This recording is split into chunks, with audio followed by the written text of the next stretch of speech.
How to insert video in PowerPoint presentations. Hello everyone, and let's get started. Incorporating videos in PowerPoint presentation will not only help to captivate audience attention but also enhance visual appeal and provide additional content on demonstration. It is quite easy step to add videos in your presentation. For that, you just have to open Microsoft PowerPoint on your computer.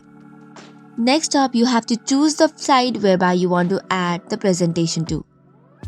Once that is done, click on the Insert tab.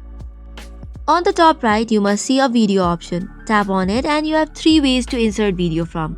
The very first one is the device, which means you can insert the videos from your computer. Next up, you have stock library videos, and the third option is online videos. If you tap on online videos, it will give you a dialog box.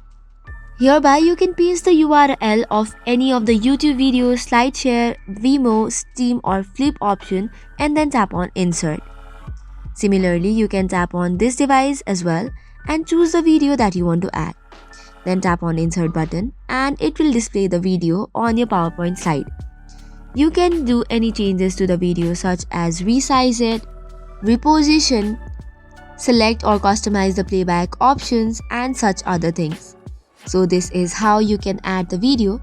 That's all for today's video. For more such contents, do not forget to hit the like and subscribe button.